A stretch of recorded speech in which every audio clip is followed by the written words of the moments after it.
And welcome to the Kanawha Valley Hustlers. This is Joe Justice. I'm here at First Tuesdays with Up Next Charlie West, and I'm standing here next to Bradley. Bradley, tell me, buddy, what's your hustle? My hustle is connecting people, Joe.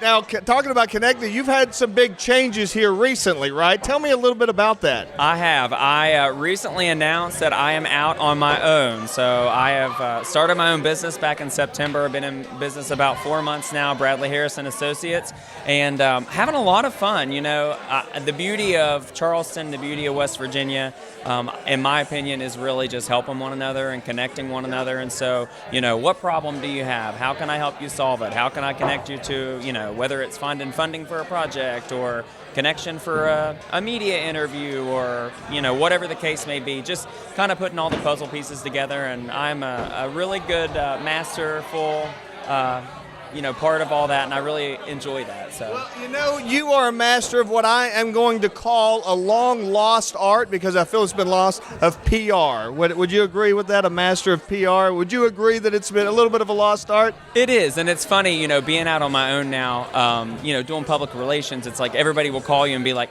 "Hey, I need you to do this social media for me." I'm like, "PR is not social media." Or, "Hey, I want you to build this website for me." I'm like, "PR is not social media." So, you know, I kind of back to the basics. You're right. And it's like, you know, I'm a firm believer. I think investing in your public relations, no matter what business you have, always is a return on investment. It's good for your brand. Gets your brand out there, you know, drives people into your business, or, you know, gives you new leads if you have a company. So I think you can never go wrong with investing in your public relations efforts. Talk to me a little bit about PR, public relations, how that differs from marketing. I know they're kind of adjacent, but it's not exactly the same thing. How are they different? PR, you know, when you break it down, really is just kind of, you know, shedding light on your brand and telling your brand story. So it's a lot of storytelling. There's lots of components of external stakeholder engagement. I know that's a word a lot of people don't know, but really mapping out, you know, if you're a business or an organization, a nonprofit, you know, mapping out who are your advocates, who's going to speak positively for you, which, again, we all need something from somebody at some point, you know, whether it's funding or if we need a piece of legislation drafted at, you know, the legislature. You know, I do some lobbying work as well, and so really just connecting people and, you know, putting a focus on, you know, what is it that you need? Do you need a focus group? You know, that's something else within PR that people think. But yeah, it is kind of pulling back, like, nah, it's not websites, it's not social media, it's nothing like that. It's a very it's a different, you know. Yeah. I've had some I get some interesting calls in the middle of the night from some interesting folks tell me about a problem they have, and I wake up and fix it or solve it, and so it's fun, you know. It's a lot of fun. And that's one of the areas that I'm probably most familiar with PR, and a lot of people are, is more along the lines of like crisis management. Right. I should have said that too. You know, crisis management's it's kind of something that you know, you don't do it every day, but you want to have a crisis management plan in place in case something happens, and audit what you're going to do internally and externally.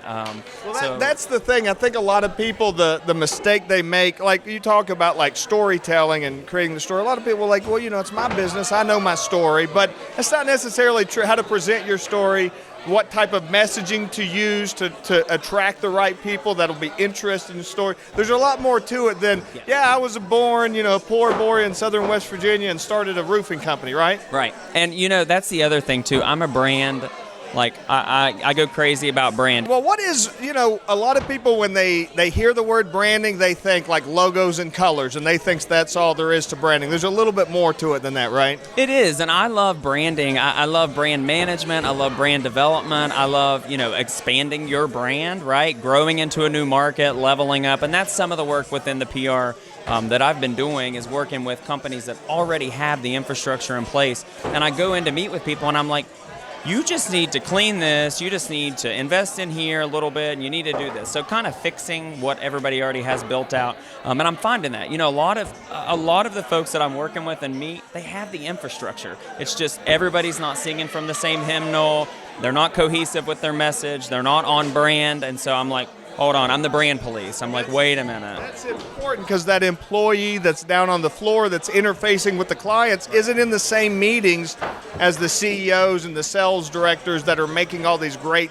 plans about their vision and all that kind of stuff, right? And when you talk about public relations too, you know, there's a whole external piece right? We see that. But you have internal, your internal strategies with internal communications. That matters because your employees are your biggest advocates. If your employees are not talking positively about your company or your business or your brand, you've got a problem. So it all kind of ties in. And I always say this, the beauty of a PR person is they're involved in everything. The CEO's calling you, the, elected officials calling you, asking for advice. What are your thoughts on this optics? And, we have these wicked brains where we think through every possible scenario from the best to the worst. So it's like, well, best case this, worst case, retain an attorney. You never know, right? So you kind of got to think. It's good to have that advice when you need it, though. Right. So, it's fun. I'm having a lot of fun with it. I'm not niched in yet. I'm just kind of playing with some different components of PR, but I'm having a lot of fun with it. Well, as we're wrapping up here,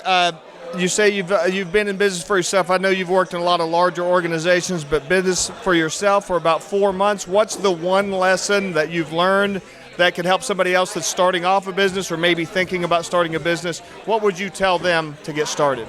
I would say you can never go wrong investing in yourself. And whether that's investing in training, investing in equipment, investing in professional development, whether it's a conference or a coach, investing in yourself, you're always going to get a return on investment. So, couldn't agree more. Brad, thank you for being on here with me. Thank you so much for watching and listening. This is Joe Justice, the Kanawha Valley Hustler, reminding you to hustle hard, hustle smart, and hustle with a smile.